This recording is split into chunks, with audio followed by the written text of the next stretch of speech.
So today I wanted to talk line mounts. What are they? Well, basically it's just a way for you to mount a GoPro and then rig that GoPro in the lines of your kite so that when you're riding, the GoPro's pointed back at you and gets footage of you. Basically, it's a selfie stick for a kite. When I first started riding, I used this a lot to get footage of myself to understand what I was doing wrong as I was learning to kite.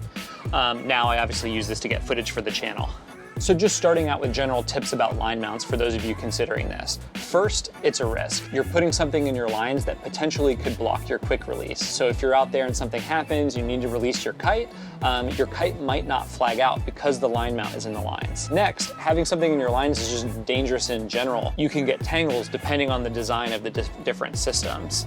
And this gets even more dangerous if you're self-launching and landing with an anchor. So those are my big safety warnings. I wasn't super comfortable doing this when I was first starting out. It probably took me a couple of years before I got to the comfort level of using line mounts. I learned to be really cautious about when I use one. I use it in areas that I'm comfortable with. I wouldn't use this in a brand new spot I hadn't figured out yet. I wouldn't use it in high winds or super variable gusty winds. I tend to stick to the lighter wind side of things when I'm using a line mount.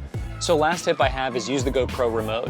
If you put the GoPro in your lines and you just hit record, you may have hours of footage at the end of a session, and that's a huge pain to review afterwards. This just makes it so that you can hit the button, record the action, hit the button again, stop recording, and kind of just get the clips that you need. So let's get into the line mounts themselves. This is the first line mount that I ever had. It's called the Cam Rig, and some of the pros and cons are basically that it's a pain to set up. These little plastic wrap things are horribly annoying to get on and off.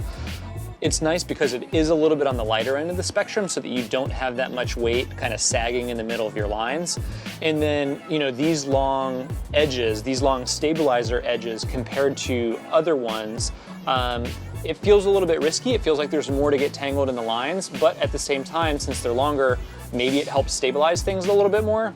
At this point, I don't really think it matters because the GoPros have such good stabilization in them. The next line mount up is the Mile High line mount. So this one's exclusively for the GoPro Max, the 360 camera. The nice things about this are it's really lightweight. It's a little bit annoying because you can't reach the power button on the top right here once it's in the mount. So you really need the remote. And this is really more of a shortcoming of the GoPro Max than the mount itself, but you can't really get a float on it.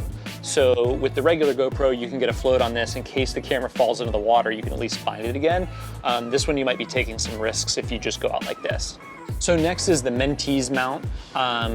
You know, the pros of this are that you can mount a GoPro 360, a GoPro Max on the top, and then you can mount a regular GoPro here, so you have options switching between the two. The build quality, I mean, this thing is rock solid. The downside of that is it's actually a little bit heavy, so I really feel it sagging in my lines. On a super light wind day, that's not great. It's really easy to mount. You can just quickly slide these lines through the hooks on the side.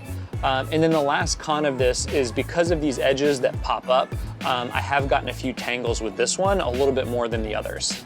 Last is the one called the Kite line mount. I'll put the links for these down below.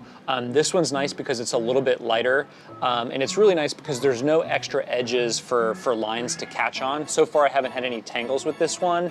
And then the downside I have is there's extra parts. So to line mount this, you use these little shims, you put the lines in and then kind of crank these down. I don't like that because you could lose these, and if you're having a great session that you want to catch some footage for, you might not be able to do it if you lost one of these shims. If I had to make a choice between all of these, I'm probably between these two. On lighter wind days, I'll go with this one just because it's a little bit lighter, so my lines sag a little bit less. If it's a little bit heavier wind, I'll go with this one.